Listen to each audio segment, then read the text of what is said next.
다락방에 숨겨진 삶의 보물들, 첫 번째 시간 사랑에 대한 이야기를 나눌 윤은주입니다. 살면서 갖고 싶은 것들이 굉장히 많은데요. 그 중에 첫 번째로 사랑을 선택한 것은 많은 사람들이 이 사랑을 굉장히 좋아하거든요. 그리고 굉장히 갖고 싶어해요. 문제는 가지고 있는데 잘 모른다라는 거죠. 사랑을 남녀 간의 사랑으로 자꾸 생각해서 문제가 발생한다고 보여지긴 해요. 제가 이야기하려는 오늘의 사랑 이야기는 남녀 간의 사랑은 아닙니다. 조금 재미없을 수도 있겠지만 여러분들이 끝까지 잘 들어보시면 아, 이런 사랑도 괜찮을 거야 라고 생각하실 수 있을 것 같아요. 에릭 프롬이라고 하는 사회학자가 있습니다. 사랑의 기술이라는 책으로 굉장히 유명한데요. 그 책은 나중에 한번 읽어보시면 좋겠고요. 저는 오히려 이 책에서 인상적이었던 게 첫 장에 나와 있는 그 연금술사 파라길수스의 이야기입니다. 아무것도 모르는 자는 아무것도 사랑하지 못한다. 아무 말도 할 수 없는 자는 아무것도 이해하지 못한다. 아무것도 이해하지 못하는 자는 무가치하다. 그러나 이해하는 자는 또한 사랑하고 주목하고 파악한다. 한 사물에 대한 고유한 지식이 많으면 많을수록 사랑은 더욱더 위대하다. 자, 이 이야기는 한번 좀 곱씹어 보실 필요는 있는데요. 잘 들어보시면 맨 마지막에 중요한 건 많이 알아야 된다. 그래야 사랑이 좀 더 위대해진다 라고 얘기할 것 같아요. 지금부터 그 이야기를 해보려고 합니다. 제가 이번에 선택한 책은 플라톤의 대화편 중에 하나인 향연이라고 하는 책입니다. 심포지움이라고 하기도 하고요. 부제로 에로스에 대하여 라는 부제가 달려 있습니다. 사랑 이야기를 나누는 책이죠. 이 향연의 배경은 BC 416년에 비극경연에서 아가톤이 우승을 합니다. 그리고 우승 기념으로 자축연을 벌이죠. 그 자축연에 참석한 사람들의 이야기를 누가 듣고 또 다시 듣고 해서 전해지는 형식, 일종의 구전이라고 보시면 좋을 것 같아요. 여기에 참석했던 사람들은 여러분들이 잘 아는 소크라테스, 그리고 아리스토데모스, 아가톤, 파이드로스 이렇게 얘기하시면 소크라테스 말고 난 아는 사람이 없는데 라고 하시겠지만 아리스토파네스 오늘 이야기를 하지는 않겠지만 뭐 들어보시면 대충 아, 이런 사람들이구나. 예. 그리고 이 중에서 여러분들이 기억할 사람은 솔직히는 소크라테스 한 명이면 되겠죠. 향연이라고 하는 것은 쉽게 생각하면요. 여러분들 친구들하고 다방에 가서 다방이라고 하면 안 되나?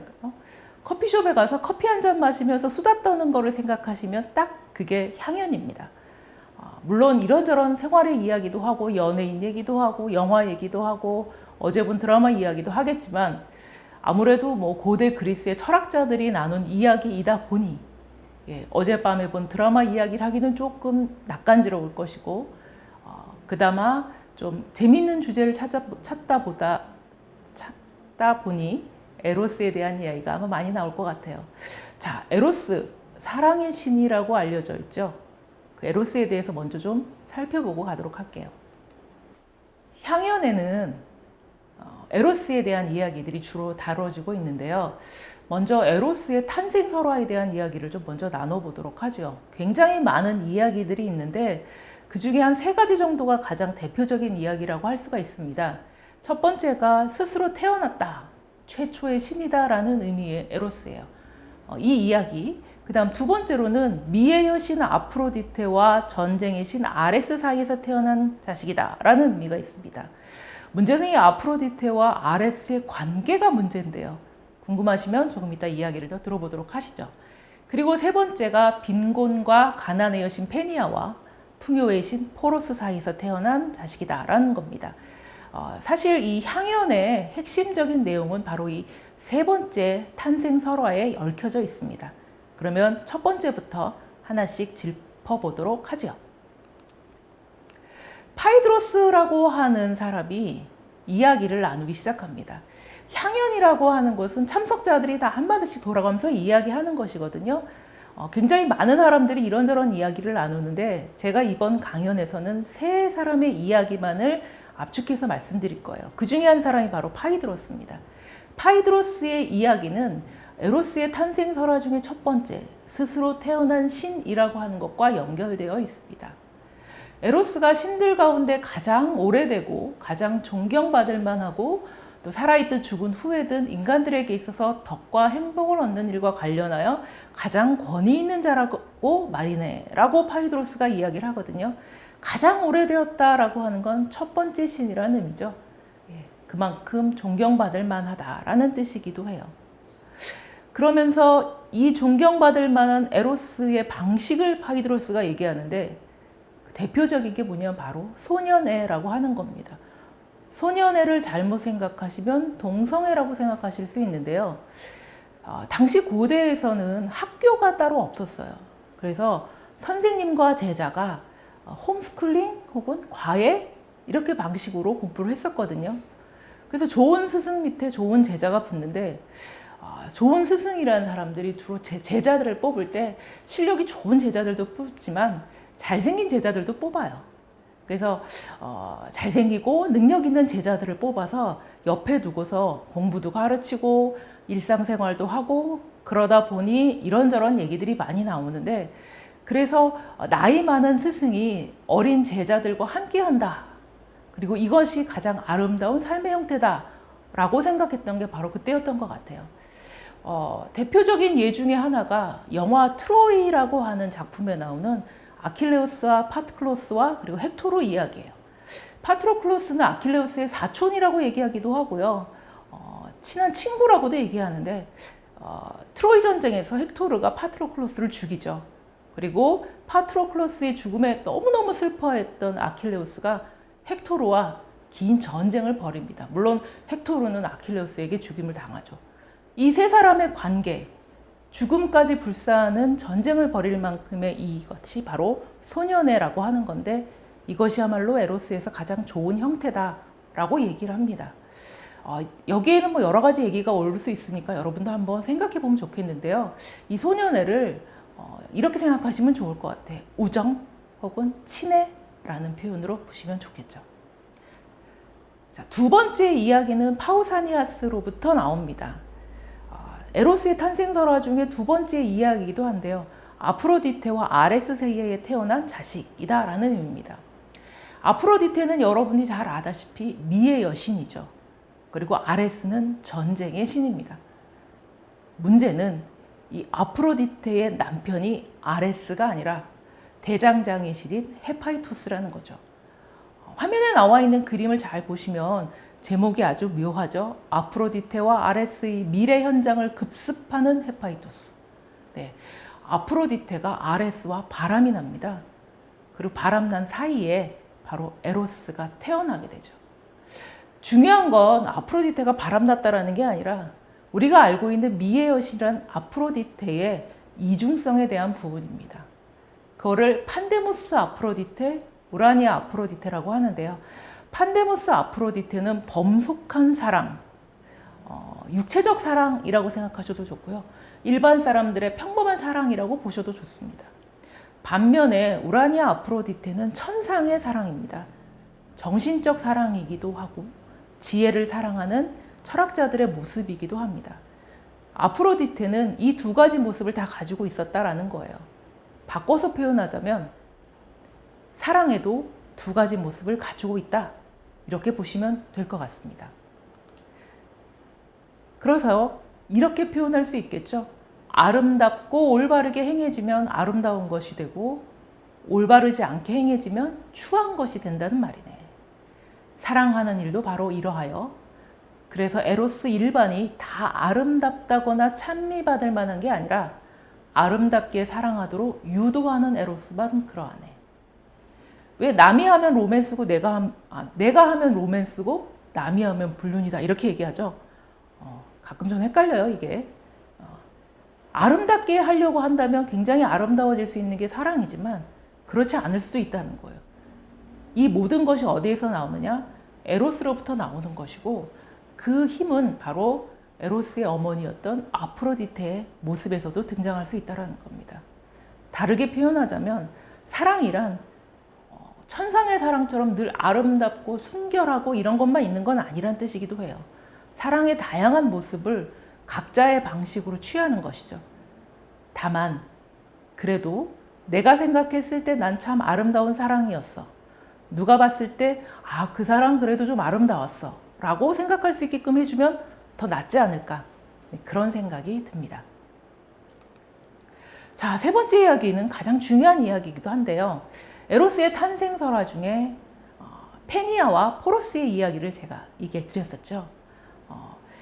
아프로디테 탄생 축일이었었어요. 빈곤의 여신인 페니아가 자신의 빈곤함과 가난함이 너무 괴로웠었어요. 아, 이 어려움에서 벗어나고 싶다. 이 어려움에서 벗어나려면 어떻게 해야 될까? 이 빈곤과 가난을 해결해 줄 수 있는 사람이 좀 필요하겠구나. 그래서 탄생일 축제 때 여기저기를 쏘다닙니다. 괜찮은 사람이 있나 없나. 그때 눈에 띈 사람이 하나 있었던 거죠. 술에 취해서 자고 있던 풍요와 충족이신 포로스였어요. 그리고 그 잠든 포로스를 덮쳐서, 이게 덮친다는 표현 써도 되는지 모르겠어요. 그래서 낳은 아들이 바로 에로스입니다. 근데 이제 문제는 뭐냐. 엄마는 빈곤과 가난의 신이고 아빠는 풍요와 충족의 신이었어요. 자식은 부모를 다 닮지요. 반반씩. 그래서 이렇게 이야기됩니다. 어머니의 본성을 갖고 있어서 늘 결핍과 함께 삽니다. 그런가 하면 또 아버지를 닮아서 아름다운 것들과 좋은 것들을 얻을 계책을 꾸밉니다. 용감하고 당차고 맹렬하며 늘 뭔가 수를 짜내는 능란한 사냥꾼이죠.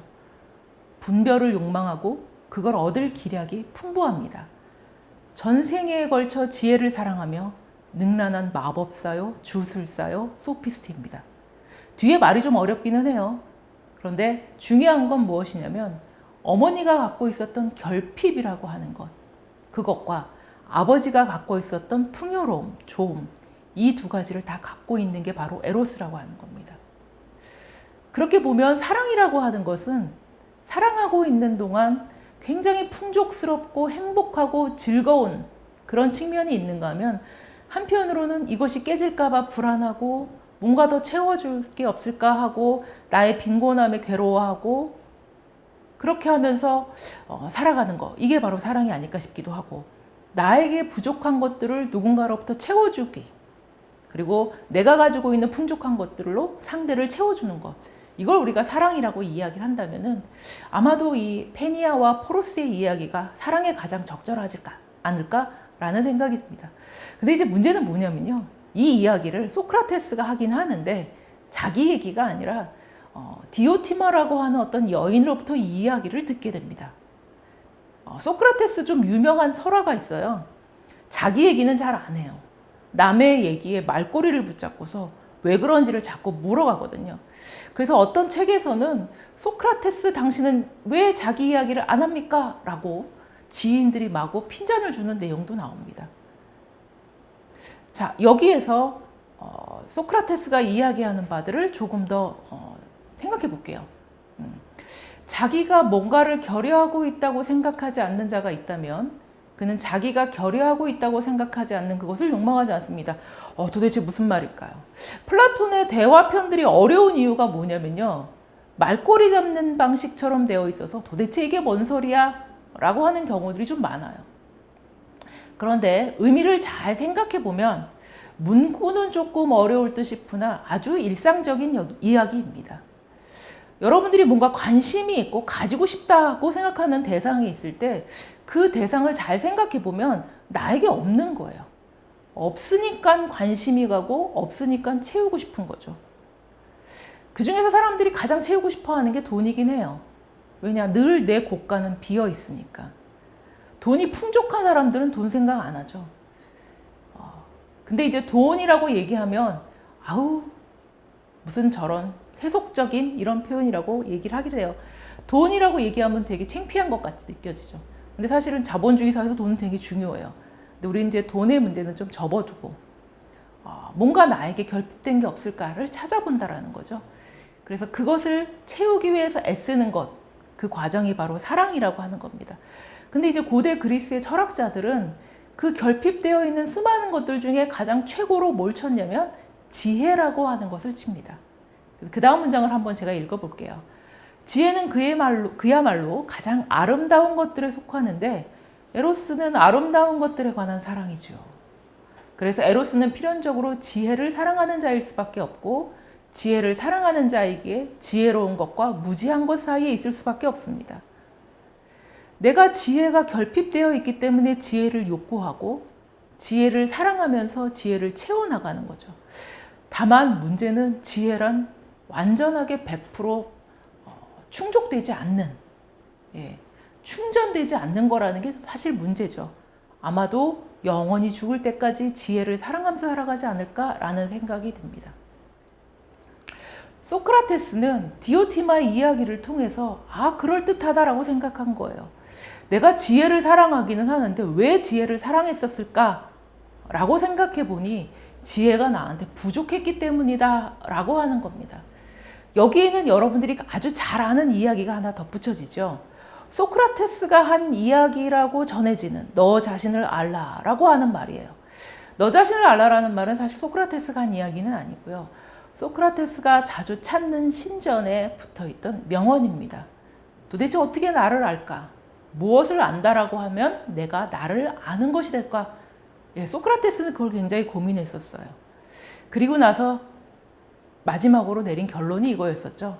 아는 것을 안다 하고 모르는 것을 모른다 하며 모르는 것을 알려고 하는 것이 바로 올바른 삶의 자세이다. 우리는 아는 척 잘해요. 그래서 누군가 뭘 물어보면은 아는 듯 고개를 끄덕이거나 하죠. 반면에 모르는 척도 잘해요. 이야기를 꺼내기 싫어서. 그러다 보니까 눈 마주치면은 고개를 돌려버리는 경우들도 있죠. 근데 척한다라고 하는 것은 제대로 아는 것도 아니고 제대로 모르는 것도 아니에요. 정말로 아는 게 무엇일까? 정말로 모르는 게 무엇일까? 이걸 우리가 알아봐야 된다는 거죠. 그게 바로 지혜를 찾아가는 과정입니다. 그래서 내가 정확하게 아는 것을 정확하게 안다고 이야기하고 정확하게 잘 모르는 것을 정확하게 잘 모른다고 이야기해야지만 내가 나 자신에게 솔직해질 수 있는 것이고 그리고 내가 무엇을 찾아야 할지를 확인하게 되는 거죠. 아는 것, 잘 아는 걸 굳이 찾을 필요는 없겠죠. 잘 모르는 것, 그것을 이제 알려고 하는 것, 그게 바로 공부입니다. 근데 살아가면서 우리는 너무 모르는 게 많아요. 그 모르는 것들, 이런 걸 되게 그냥 크게 하나로 묶어서 이 향연이라는 책에서는 지혜라는 단어로 바꿔서 이야기를 합니다.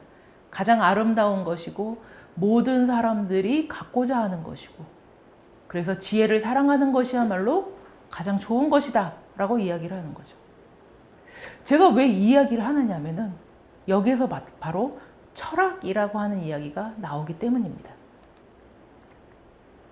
사랑의 대상을 지혜라고 이야기했어요. 지혜는 소피아라고 합니다. 소피아. 많이 들어본 얘기죠, 소피아. 사람들 이름이기도 해요. 사랑의 대상으로 지혜를 삼았던 이유는 우리가 지혜가 많이 부족하기 때문이기도 하고 지혜야말로 가장 아름다운 것이기 때문이다 라고도 이야기할 수 있겠죠. 그러면 우리가 이제 철학이라고 하는 단어를 이야기하는 필로소피라고 하는 단어를 분석해 보면 거기에 소피아라는 단어가 들어있어요. 뒤에 있는 게 바로 소피아입니다. 지혜라고 하는 거죠. 그리고 앞에 있는 필리아는 사랑입니다. 필로소피, 철학이란 단어는 필리아, 사랑과 소피아, 지혜라고 하는 두 단어가 합쳐진 거죠. 그래서 지혜에 대한 사랑 혹은 지혜를 사랑하는 것. 그래서 사실 필로소피를 우리말로 번역을 하면 애지학 이렇게 가야 돼요. 지혜를 사랑하는 학문이다. 근데 이제 철학이란 단어는 밝을 철자를 써서 학문을 밝히는 것, 일본어 번역본이기도 해요. 근데 이제 굉장히 많이 익숙해졌고 학문을 밝힌다, 학문의 기본이다라는 의미도 나쁘지 않기 때문에 계속 쓰지 않을까라는 생각이 듭니다. 저는 가끔씩 애지학이라는 표현을 씁니다. 자, 한 가지 중요한 건 뭐냐면 여기서 얘기하는 애지학의 지가 단순한 지식은 아니라는 거예요. 지혜란 그냥 사물에 대한 지식을 아는 거에서 그치는 게 아니라 내 것으로 만들어가는 과정입니다. 우리는 늘 철학하면서 살죠. 여러분들은 여러분들의 것들을 만들어가면서 살잖아요. 그게 바로 여러분들이 바라는 사랑일 수 있다라는 겁니다. 그래서 다락방에 숨겨진 보물들 가운데 하나인 이 사랑이라고 하는 것은 늘 내 마음속에 갖고 있고 그리고 항상 방향이 남자는 여자, 여자는 남자 이렇게 가요. 부모와 자식 간의 사랑. 근데 그러한 인간과의 관계 속에서의 사랑에서 조금 벗어나서 지혜를 찾아가는 그런 일들을 한번 해보시면 어떨까라는 생각이 듭니다. 오늘의 첫 시간은 바로 이 사랑에 대한 이야기로 마무리 짓도록 하겠습니다. 여러분들도 뭔가 사랑하는 대상을 찾길 바랍니다. 그 사랑하는 대상이 사람일 수도 있고 어떤 물건일 수도 있고 하지만 여러분 자신들을 아름답게 하고 행복하게 해줄 수 있는 것이라면 진정한 사랑을 하고 있는 것이 아닐까라는 생각이 듭니다. 오늘 보여드린 이 고전의 책을 제가 2권을 썼는데요.